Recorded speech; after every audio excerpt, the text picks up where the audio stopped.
Dear student, तो आज हमारा जो टॉपिक है डिस्कशन का वो है सुपरपोजिशन ऑफ वेव्स। अब हम अज्यूम कर रहे हैं कि एक मीडियम में बहुत सारी वेव्स जो हैं वो गुजर रही हैं, एक मीडियम में बहुत सारी वेव्स जो हैं वो ट्रेवल कर रही हैं। तो जब ऐसे होगा, जैसे आपको पता है कि जब किसी मीडियम में वेव ट्रेवल करती है तो मीडियम के पार्टिकल्स ऑसिलेशन करते हैं। इस तरीके से जब किसी मीडियम में एक वेव अगर किसी मीडियम में ट्रेवल करेगी तो उस एक वेव की वजह से हमारा पार्टिकल जो है वो ऑसिलेशन करेगा। पर अगर दो वेव साइमल्टेनियसली उस मीडियम में से पास होंगी तो फिर उस पार्टिकल के पास दो तरह के एम्पलीट्यूड्स होंगे, दो तरह के डिस्प्लेसमेंट होंगे। एक डिस्प्लेसमेंट वेव 1 की वजह से, दूसरा डिस्प्लेसमेंट वेव 2 की वजह से। इस तरीके से अगर उसी मीडियम में तीन वेव्स ट्रेवल करेंगी तो फिर उसके पास तीन डिस्प्लेसमेंट होंगे, एक वेव 1 की वजह से, दूसरा वेव 2 की वजह से, तीसरा वेव 3 की वजह से। इस तरीके से अगर हम अज्यूम करें कि एक मीडियम में साइमल्टेनियसली n वेव्स क्रॉस कर रही हैं तो फिर जो एक पर्टिकुलर पार्टिकल होगा उसके पास n डिस्प्लेसमेंट होंगे। तो रिजल्टेंट डिस्प्लेसमेंट हमें कैसे मिलेगा? हम सारे डिस्प्लेसमेंट को आपस में ऐड करेंगे कि भाई ये डिस्प्लेसमेंट वेव 1 की वजह से, ये डिस्प्लेसमेंट वेव 2 की वजह से। इस तरीके से फिर हम अलजेब्रिक सम करेंगे। तो सुपरपोजिशन ऑफ वेव्स हमें क्या बताता है? तो हम लिखेंगे when various waves are traveling, when various waves are traveling in a medium, then resultant displacement of a particle of medium is given by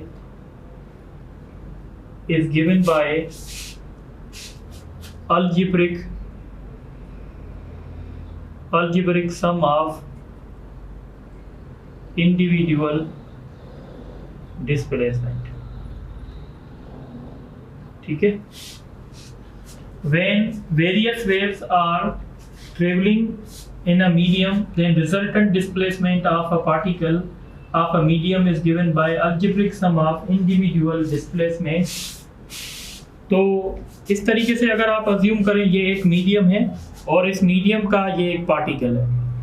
अब इस पार्टिकल का जो डिस्प्लेसमेंट होगा, सपोज करो अगर इसमें एक वेव ट्रेवल कर रही है, ये वाली वेव ट्रेवल कर रही है, और सपोज करें इसमें दूसरी वेव भी ट्रेवल कर रही है, इसी के साथ एक तीसरी वेव भी जा रही है, तो फिर जो रिजल्टेंट हम देंगे ना, जो हम रिजल्टेंट डिस्प्लेसमेंट किसी भी पार्टिकल का देंगे वो अलजेब्रिक सम से देंगे, यानी y = y1 + y2 + y3 + yn।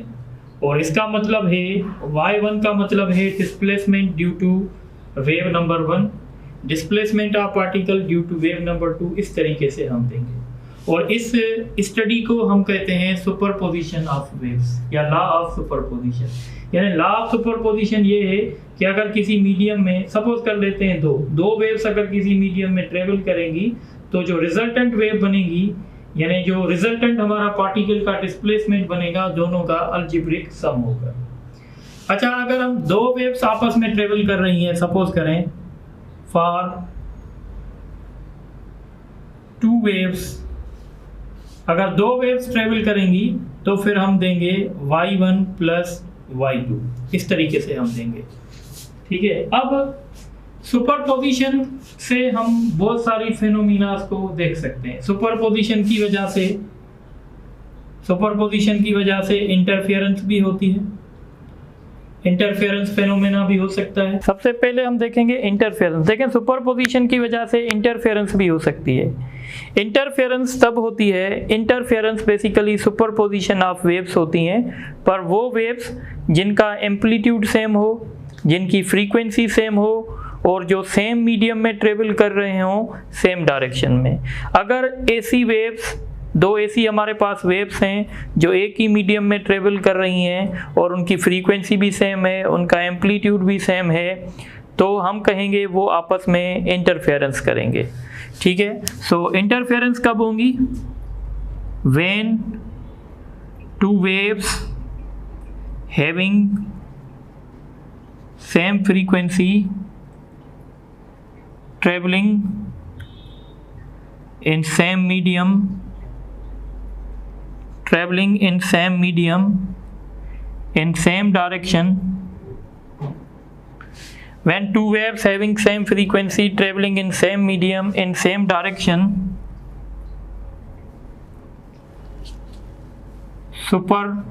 superimpose produce the interference।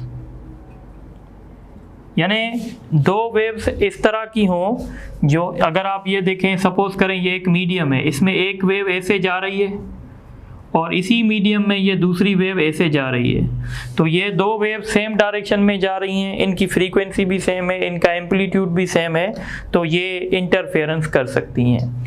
अब इंटरफेरेंस जब ये करेंगी तो इस इंटरफेरेंस के दो टाइप्स होंगे। एक को हम कहेंगे कि भाई कंस्ट्रक्टिव इंटरफेरेंस, ठीक है, और एक को हम कहेंगे डिस्ट्रक्टिव इंटरफेरेंस। देखें, थोड़ी सी आपको बात ये समझनी पड़ेगी कि अगर आप इंटरफेरेंस देखना चाहते हैं दो वेव्स की, तो उन दो वेव्स की फ्रीक्वेंसी भी सेम होनी चाहिए और वो सेम मीडियम में ट्रेवल भी कर रहे हों और सेम डायरेक्शन में ट्रेवल कर रहे हो। तो जब वो आपस में सुपर इम्पोज होंगे तो वहाँ से हमें इंटरफेरेंस फेनोमेना मिलेगी। इंटरफेरेंस के दो टाइप्स होते हैं, एक को कहते हैं कंस्ट्रक्टिव इंटरफेरेंस, एक को कहते हैं डिस्ट्रक्टिव इंटरफेरेंस। देखें, कभी कभी वेव्स कंस्ट्रक्टिव इंटरफेरेंस भी करती हैं, कभी डिस्ट्रक्टिव इंटरफेरेंस भी करेंगी। डिपेंड करेगा उनके पाथ डिफरेंस पे या डिपेंड करेगा उनके फेज डिफरेंस पे। जैसे हमने लास्ट टाइम पढ़ा था या जैसे हमने शुरुआत में आपको बताया था कि अगर दो वेव्स इन फेज होंगे, अगर दो वेव्स इन फेज होंगे तो इनका मतलब होगा वो आपस में कंस्ट्रक्टिव इंटरफेरेंस करेंगे। अगर दो वेव्स आउट ऑफ फेज होंगे तो वो आपस में डिस्ट्रक्टिव इंटरफेरेंस करेंगे। कंस्ट्रक्टिव इंटरफेरेंस तब होगी when two waves are in phase, जब दो वेव्स फेज में होंगे। और मैंने आपको बताया था कि दो वेव्स फेज में कब होते हैं? जब उनके बीच में फेज डिफरेंस 0 होता है, 2 पाई होता है, 4 पाई होता है, 6 पाई होता है या n पाई होता है। और यहाँ पे n जो होगा वो हमारा एक इवन नंबर होगा। यानी अगर दो वेव्स के बीच में फेज डिफरेंस 0 होगा या 2 पाई होगा या 4 पाई होगा या 6 पाई होगा या n पाई होगा तो वो वेव्स आपस में कंस्ट्रक्टिव इंटरफेरेंस करेंगी। कंस्ट्रक्टिव इंटरफेरेंस में क्या होगा? The amplitude will be double, amplitude double हो जाएगा। अगर दो वेव्स आपस में कंस्ट्रक्टिव इंटरफेरेंस करेंगी तो उनका एम्पलीट्यूड डबल हो जाएगा। सपोज करें अगर एक वेव का एम्पलीट्यूड 3 है, दूसरी वेव का भी एम्पलीट्यूड 3 है, तो अगर ये आपस में कंस्ट्रक्टिव इंटरफेरेंस करेंगी तो इनका एम्पलीट्यूड डबल मीन्स के 6 हो जाएगा। ठीक है। अच्छा, दूसरी बात, अगर दो वेव्स के बीच में, सपोज करें ये एक वेव है, ठीक है, और दूसरी वेव जो है सपोज करें यहाँ से स्टार्ट हो रही है, लेट सपोज कर लेते हैं, तो इसका मतलब है इन दो वेव्स के बीच में जो फेज डिफरेंस है वो 2 पाई है। अगर इन दो वेव्स के बीच में फेज डिफरेंस 2 पाई होगा तो ये जब आपस में सुपर इम्पोज होंगी तो रिजल्टेंट जो वेव मिलेगी उसका एम्पलीट्यूड जो है वो इंडिविजुअल से डबल हो जाएगा। और आप ऐसे याद रख सकते हैं कि अगर सपोज करें ये एक स्ट्रिंग थी, ये एक पार्टिकल था, अगर इस पॉइंट पे किसी वेव का अगर क्रस्ट आ रहा था और दूसरी वेव का भी क्रस्ट आ रहा था तो फिर कंस्ट्रक्टिव इंटरफेरेंस होगी। यानी जब भी कंस्ट्रक्टिव इंटरफेरेंस होगी तो एक वेव का क्रस्ट दूसरे वेव के क्रस्ट पे फॉल करेगा और एक वेव का ट्रफ दूसरे वेव के ट्रफ पे फॉल करेगा। तो हम लिखेंगे crust of one wave falls on the crest of other wave। ठीक है, या हम ऐसे भी कह सकते हैं trough of one wave falls on the trough of other wave. एक वेव का क्रेस्ट दूसरे वेव के क्रेस्ट पे फॉल करे, या एक वेव का ट्रफ दूसरे वेव के ट्रफ पे फॉल करे। जैसे ये देखें, अगर यहाँ पे जो पार्टिकल होगा तो यहाँ पे इस पार्टिकल पे इस वेव का, ये वेव नंबर 1 है, वेव नंबर 1 का क्रेस्ट आ रहा है, और वेव नंबर 2 का भी इसी पॉइंट पे क्रेस्ट आ रहा है, सॉरी वेव नंबर 1 का यहाँ पे ट्रफ आ रहा है और वेव नंबर 2 का भी यहाँ पे ट्रफ आ रहा है। तो हम कहेंगे ये आपस में कंस्ट्रक्टिव इंटरफेरेंस करेंगे। उसके बाद होगी इंटरफेरेंस का दूसरा टाइप जो है, जिसको हम कहते हैं destructive interference. Destructive interference, what is destructive interference? तो डिस्ट्रक्टिव इंटरफेरेंस तब होगी जब दो वेव्स आउट ऑफ फेज होंगे। तो व्हेन टू वेव्स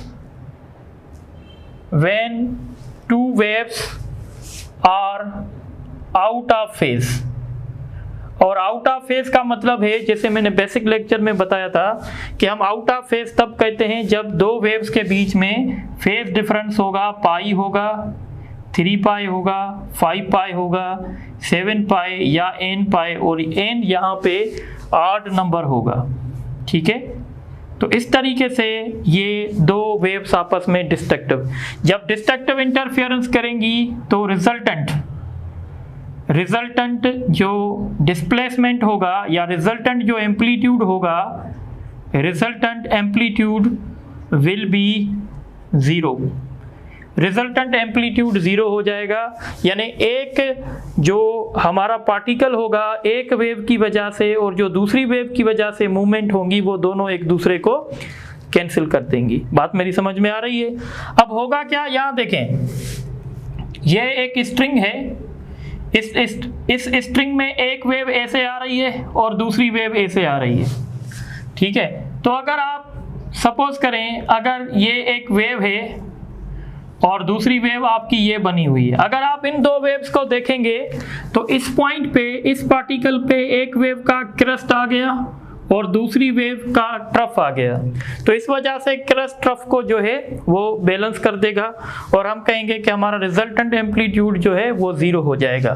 तो डिस्ट्रक्टिव इंटरफेरेंस में क्या होगा, crest of one wave falls on the trough of other wave. तो ये बेसिकली कॉन्सेप्ट है इंटरफेरेंस का।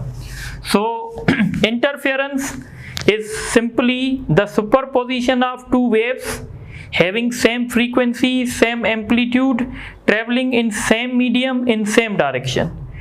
There are two types of the interference. One is called the constructive interference. For constructive interference, two waves must be in phase. For destructive interference, two waves must be out of phase. तो ये सारी बातें आप यहाँ से note कर सकते हैं। तो एक सुपरपोजिशन हमने देखा इंटरफेरेंस, दूसरा सुपरपोजिशन होता है जिसको हम कहते हैं standing waves. What are the standing waves? So these standing waves is also the example of superposition. So standing waves कब बनेंगी, तो हम कहेंगे when two waves having same frequency, when two waves having same frequency traveling in same medium in opposite direction. When two waves having same frequency traveling in same medium in opposite direction, these will produce standing waves. तो standing waves कब बनेंगी? Standing waves हमेशा तब बनेंगी जब दो waves ऐसी हों जिनकी फ्रीक्वेंसी भी सेम हो, सेम मीडियम में ट्रेवल कर रहे हों पर अपोजिट डायरेक्शन में। यानी अगर ये एक स्ट्रिंग है, एक वेव ऐसे आ रही हो, दूसरी वेव ऐसे आ रही हो, इस तरीके से, तो ये दोनों वेव्स जब आपस में एक पॉइंट पे मीट करेंगी तो वहाँ पे हमें स्टैंडिंग वेव्स मिलेंगी। तो स्टैंडिंग वेव्स के लिए लाजमी है कि दोनों वेव्स जो हैं वो अपोजिट डायरेक्शन में ट्रेवल कर रही हों। इसके बाद जो तीसरा एग्जाम्पल होता है, इसको हम कहते हैं beats. So beats is also the example of superposition. अब बीट्स में क्या होगा, बीट्स में ये होगा कि दो वेव्स जो हैं सेम मीडियम में ट्रेवल करेंगे, उनका एम्पलीट्यूड भी सेम होगा और वो सेम डायरेक्शन में भी ट्रेवल करेंगे, पर मसला ये होगा कि उनकी फ्रीक्वेंसी में थोड़ा सा डिफरेंस होगा। तो हम लिखेंगे when two waves having same amplitude traveling in same medium in same direction but having slightly difference in their frequencies are known as या produces beats। ठीक है, तो आपने देखा कि इंटरफेरेंस हो या स्टैंडिंग वेव्स हो या बीट्स हो, ये जो हमारे पास एग्जांपल्स हैं ये बेसिकली सुपरपोजिशन के एग्जांपल्स हैं। तो आपको ये बात समझ में आनी चाहिए। कभी कभी हम न्यूमेरिकल्स में एक बात यूज़ करते हैं, कभी कभी क्या होता है कि हमें फेज डिफरेंस दिया जाता है। तो इफ़ टू वेव्स, ये जनरल फार्मूला में बता रहा हूँ न्यूमेरिकल के लिए, if two waves travelling in same medium having same frequency, if two waves traveling in same medium having same frequency in same direction, then amplitude of resultant wave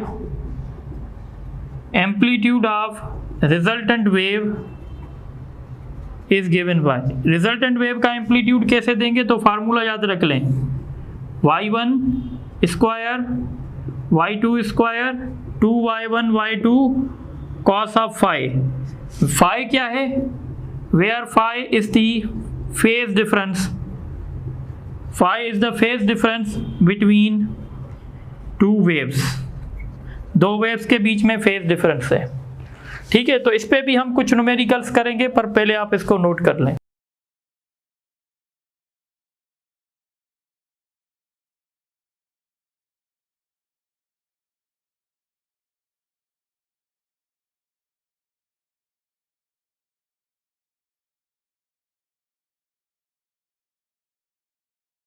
अच्छा, आप कुछ MCQs कर लेते हैं। Two waves having amplitude 3 and 4 units respectively travelling in same medium in same direction, if phase difference between waves is 90 degree, find the amplitude of resultant wave. तो अभी हमने discuss किया था कि रिजल्टेंट जो एम्पलीट्यूड मिलेगा वो y1 square y2 square 2y1 y2 cos phi, अगर आप 90 डिग्री रखेंगे तो ये 0 हो जाएगा। इसका मतलब होगा अब 1 का स्क्वायर करेंगे 9, सेकंड का स्क्वायर करेंगे 16, 25 होगा, इसका रूट 5 होगा। इसको आप ऐसे ही ट्रीट करें जैसे आप वेक्टर्स की सॉल्यूशन करते थे, तो ऐसे भी हो जाएगा। उसके बाद क्वेश्चन है two waves having same frequency travelling in same medium in opposite direction produce. तो जब दो वेव्स की फ्रीक्वेंसी सेम है, सेम मीडियम में ट्रेवल कर रहे हैं बल्कि अपोजिट डायरेक्शन में, तो वो स्टैंडिंग वेव्स प्रोड्यूस करते हैं, तो इसका ऑप्शन डी होगा। उसके बाद क्वेश्चन है two waves meets destructively at a point if phase difference between waves is. तो मैंने बताया था डिस्ट्रक्टिव इंटरफेरेंस के लिए जो वेव्स हैं वो आउट ऑफ फेज होनी चाहिए। आउट ऑफ फेज मतलब फेज डिफरेंस पाई होना चाहिए, 3 पाई होना चाहिए, 5 पाई, 7 पाई, यानी 8 मल्टीपल ऑफ पाई होना चाहिए, इसलिए इसका ऑप्शन सी होगा। अब हम डिस्कस करेंगे डिटेल में स्टैंडिंग वेव्स और स्टेशनरी वेव्स। ठीक है, सो स्टैंडिंग वेव्स का बैकग्राउंड आपके पास आ गया है कि स्टैंडिंग वेव्स हमेशा तब बनती हैं जब दो वेव किसी मीडियम में, सेम मीडियम में ट्रेवल कर रही हों, जिनकी फ्रीक्वेंसी सेम हो, एम्पलीट्यूड सेम हो, बल्कि वो अपोजिट डायरेक्शन में ट्रेवल कर रही हों। तो इन वेव्स को हम कहते हैं स्टैंडिंग वेव्स। स्टैंडिंग वेव्स नाम इसलिए रखा गया है क्योंकि ये वेव्स हमें स्टेशनरी नज़र आती हैं। जैसे हमारे पास ट्रेवलिंग वेव्स होती हैं, तो ट्रेवलिंग वेव्स क्या करती हैं, एक जगह से दूसरी जगह तक एनर्जी को प्रोपोगेट करती हैं, पर स्टैंडिंग वेव ऐसे नहीं करती। स्टैंडिंग वेव क्या करती हैं, एक मखसूस जगह में एनर्जी को सर्कुलेट करवाती हैं, ठीक है, इसलिए इसको स्टेशनरी वेव्स कहा जाता है। अच्छा, ये वेव्स कैसे प्रोड्यूस होंगी तो ये आपको पता चल चुका है, पर हम एक एग्जांपल देते हैं। सपोज करें ये हमारे पास कोई रिजिड सपोर्ट है और यहाँ पे हमने स्ट्रिंग को टाइट कर दिया है और अब हम इस स्ट्रिंग को जर्क कर रहे हैं। जब हम इस स्ट्रिंग को जर्क करेंगे तो एक वेव जनरेट होगी। ये वेव जब ऐसे जनरेट होगी तो यहाँ से वेव रिफ्लेक्ट होगी। जब ये वेव इस रिजिड सपोर्ट से रिफ्लेक्ट होकर बैक होगी और यहाँ से एक दूसरी इंसिडेंट वेव आएगी, तो ये जो इंसिडेंट वेव है और ये जो रिफ्लेक्टेड वेव्स हैं ये आपस में सुपर इम्पोज करेंगी। तो जब ये आपस में सुपर इम्पोज करेंगी तो हमें एक स्टैंडिंग वेव्स मिलेंगी, यानी हमें सिर्फ ये फील होगा कि ये जो हमारी स्ट्रिंग है वो अप एंड डाउन मूव कर रही है। अगर स्ट्रिंग को एक एंड से हम टाइट कर दें, दूसरी एंड से हम थोड़ा सा जर्क करें तो, और जर्क करके फिर हम अपने हाथ को स्टेशनरी कर दें, तो आपको ऐसे लगेगा कि ये स्ट्रिंग जो है अप एंड डाउन जो है वो मूव कर रही है। तो बेसिकली इस स्ट्रिंग के अंदर एक स्टैंडिंग वेव बन चुकी है। इस स्ट्रिंग के अंदर एक स्टैंडिंग वेव बन चुकी है क्योंकि ये स्टैंडिंग वेव की कंडीशंस को फुलफिल कर रही है। कैसे? स्टैंडिंग वेव हमेशा तब बनती है जब किसी भी मीडियम में दो वेव्स ट्रेवल कर रही हों। अब इस स्ट्रिंग्स में दो वेव ट्रेवल कर रही हैं, एक वेव वो जो हम जनरेट कर रहे हैं और दूसरी वेव वो जो यहाँ से रिजिड सपोर्ट से रिफ्लेक्ट हो गई है। तो जब ये दो वेव्स आपस में मीट करेंगी, सुपर इम्पोज होंगी, तो स्टैंडिंग वेव्स जो हैं प्रोड्यूस होंगी। इसीलिए हम कहते हैं, या हम ऐसे भी कर सकते हैं, इस सेम फेनोमेना को हम ऐसे भी कर सकते हैं कि हम दो एंड्स के बीच में एक स्ट्रिंग बांधें और हम इसको मिडिल से डिस्टर्ब करें। जब हम मिडिल से डिस्टर्ब करेंगे तो एक वेव जनरेट होगी और वो वेव यहाँ से रिफ्लेक्ट होगी।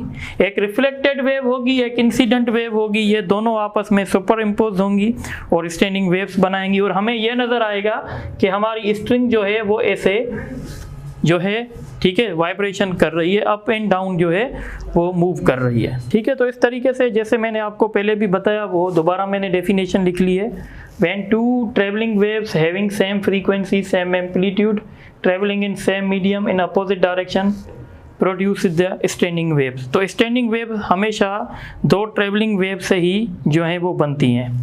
अच्छा, आप यहाँ देखें, अगर आप ये स्ट्रिंग जो हमारे पास है, अगर आप इसको मिडिल से डिस्टर्ब करेंगे, अगर आप इसको पल्क करके ऊपर ले जाएंगे तो यहाँ से एक वेव जनरेट होगी और वो वेव ऐसे ट्रेवल करेगी। जब ये वेव यहाँ से रिफ्लेक्ट होगी और एक वेव यहाँ से भी रिफ्लेक्ट करेगी, तो ये दोनों वेव्स फिर अपोजिट डायरेक्शन में मूव करेंगी और अपोजिट डायरेक्शन में ट्रेवल करके ये दोबारा आपस में सुपर इम्पोज होंगी, तो ये स्टैंडिंग वेव्स बनाएंगी। और उस स्टैंडिंग वेव्स की वजह से हमें ये नज़र आएगा कि ये जो हमारी स्ट्रिंग है ये अप एंड डाउन जो है वो मूव करेगी और हम इस वेव को कहेंगे कि ये स्टैंडिंग वेव है। अच्छा, स्टैंडिंग वेव जब बनती है तो स्टैंडिंग वेव में एक जगह ऐसी होती है जहाँ पे एम्पलीट्यूड 0 होता है और एक जगह ऐसी होती है जहाँ पे डिस्प्लेसमेंट मैक्सिमम होता है। तो ये वो जगह है जहाँ पे डिस्प्लेसमेंट जो है वो 0 है, इस जगह को कहते हैं नोड। और ये एक ऐसी जगह है जहाँ पे डिस्प्लेसमेंट जो है वो मैक्सिमम है, तो इसको हम कहते हैं एंटी नोड। ठीक है, जैसे आपने पढ़ा था कि ट्रेवलिंग वेव जो होती है उस ट्रेवलिंग वेव में क्रस्ट और ट्रफ बन रहा था, पर स्टैंडिंग वेव में क्रस्ट और ट्रफ नहीं बनता। स्टैंडिंग वेव में नोड और एंटी नोड बनता है। तो नोड क्या है? What is node? It is a point where displacement is 0। Node हमेशा फिक्स पॉइंट होती है। जो भी फिक्स पॉइंट होगी ना, सपोज करो आपने स्ट्रिंग को यहाँ पे और यहाँ पे टाइट कर दिया है, तो जो भी आपकी फिक्स पॉइंट होगी वो हमेशा नोड का रोल प्ले करेगी। सो इट इज, या फिक्स पॉइंट ऐसे भी लिख सकते हैं, fixed point is always x, fixed point is always x as node। अच्छा, दूसरी पॉइंट ये याद रखिएगा कि जो नोड होता है ना, वहां पे प्रेशर सबसे ज्यादा होता है। जब आप इस स्ट्रिंग को जर्क देंगे या यहां से पल्क करेंगे तो यहां से वेव रिफ्लेक्ट होगी, तो इस पॉइंट पे प्रेशर सबसे ज्यादा होता है। So at node pressure is high. इसी तरीके से अब हम डिस्कस करेंगे antinode. What is antinode? तो हम कहते हैं it is a point where displacement is maximum. ये वो पॉइंट है जहां पे डिस्प्लेसमेंट मैक्सिमम होता है, और ये कभी भी फिक्स पॉइंट नहीं हो सकती, और यहाँ पे प्रेशर सबसे कम होता है। Pressure is very low. अब एक काम की बात सुन लें, देखें अगर आप इस शेप को सही तरीके से देखें तो आपको ये लग रहा है कि ये एक किस्म की आधी वेव बन चुकी है। तो इसलिए हम कहते हैं कि ये अगर नोड है, ये भी अगर नोड है, तो दो नोड के बीच में जो फासला होता है वो हाफ ऑफ वेवलेंथ होता है। तो इसलिए मैं पॉइंट लिख लेता हूँ, the distance between node and the distance between two consecutive nodes is lambda upon 2। इसी तरीके से दो नोड के बीच में हमेशा एक एंटी नोड होगा, तो इसलिए हम लिखेंगे the distance between node and antinode, the distance between node and antinode is lambda by 4। दो कंसेक्यूटिव नोड्स के बीच में डिस्टेंस होगा लैम्डा बाय 2, और एक नोड और एक एंटी नोड के बीच में डिस्टेंस होगा लैम्डा बाय 4। इस तरीके से अब थोड़ा सा हम डिफरेंस समझेंगे। ट्रेवलिंग वेव में और स्टैंडिंग वेव में थोड़ा सा फर्क होता है। ट्रेवलिंग वेव और इसी तरीके से हमारे पास होती है स्टैंडिंग वेव। इनमें डिफरेंस देखें क्या है। देखें, ये जो हम यहाँ पे बनाएंगे एक स्ट्रिंग जो हम फिक्स कर देंगे, ये हो गई ट्रेवलिंग, ये हो गई स्टैंडिंग वेव, और ये आप देखेंगे ये हो गई आपकी ट्रेवलिंग वेव। सबसे पहले तो डिफरेंस ये है कि ट्रेवलिंग वेव में क्रस्ट और ट्रफ होते हैं। यहाँ पे क्या होंगे? Crust and trough. और स्टैंडिंग वेव में क्या होंगे? Node and anti node. एक बात तो ये क्लियर हो गई। दूसरी बात यह है कि जो ट्रेवलिंग वेव होती है ना, उस ट्रेवलिंग वेव में हर एक पार्टिकल के पास एम्पलीट्यूड एक जैसा होता है। देखें, अभी इस पार्टिकल के पास इतना एम्पलीट्यूड है, फिर थोड़ी देर के बाद ये वाला पार्टिकल भी इतना ऊपर जाएगा। यानी हम ये कहेंगे कि ट्रेवलिंग वेव में all particles of medium have same amplitude. All particles of medium have same amplitude. अगर ये वाला पार्टिकल इतना ऊपर गया है तो थोड़ी देर के बाद ये वाला पार्टिकल भी इतना ही ऊपर जाएगा। हर पार्टिकल के पास एक जैसा एम्पलीट्यूड होगा, पर स्टैंडिंग वेव में ऐसा नहीं होगा।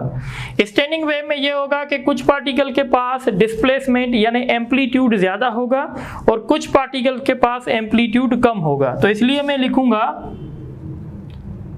all particles have different amplitudes। दूसरा डिफरेंस ये हो गया। तीसरा जो है डिफरेंस वो ये है कि ट्रेवलिंग वेव में अगर आप यहाँ पे देखें तो ट्रेवलिंग वेव में ये जितने भी पार्टिकल्स एक वेवलेंथ में बनेंगे, ये सारे पार्टिकल्स जो हैं वो आपस में फेज में नहीं होंगे। पर स्टैंडिंग वेव में सारे के सारे पार्टिकल्स जो होते हैं वो फेज में होते हैं। कहने का मतलब ये है कि अगर एक पार्टिकल ऊपर जाएगा तो सारे पार्टिकल ऊपर जाएंगे, पर ट्रेवलिंग वेव में ऐसे नहीं है। ट्रेवलिंग वेव में अगर एक पार्टिकल ऊपर जाएगा तो दूसरा पार्टिकल नीचे भी जा रहा होगा। तो इसलिए हम लिखेंगे ऑल पार्टिकल्स, ट्रेवलिंग वेव के लिए all particles are not in phase. ये सारे पार्टिकल फेज में नहीं है, और यहाँ पे हम लिखेंगे all particles are in phase, सारे पार्टिकल्स जो हैं वो यहाँ पे फेज में होंगे। और ट्रेवलिंग वेव में ये भी है, इट प्रोपोगेट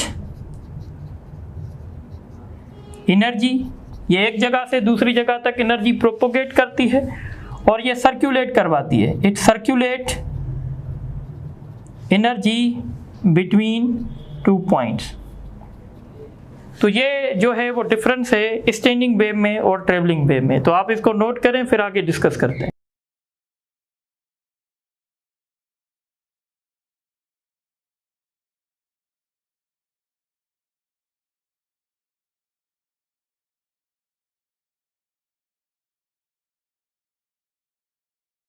अच्छा, अब ये कुछ MCQs हैं। So MCQs number 1, the point in standing wave where amplitude is 0। तो उस पॉइंट को आपको पता है हम नोड कहते हैं। The distance between 2 consecutive antinodes, जैसे देखें जितना डिस्टेंस 2 कंज्यूकेटिव नोड्स के बीच में होगा उतना ही डिस्टेंस 2 कंज्यूकेटिव एंटी नोड्स के बीच में भी होगा, तो इसलिए हम इसको कहेंगे λ/2। अच्छा, अगर आपसे पूछें distance between node and anti node तो वो λ/4 होगा, और distance between 2 consecutive anti nodes पूछ रहे हैं तो λ/2, या डिस्टेंस बिटवीन 2 कंज्यूकेटिव नोड्स पूछ रहे हैं फिर भी λ/2 होगा।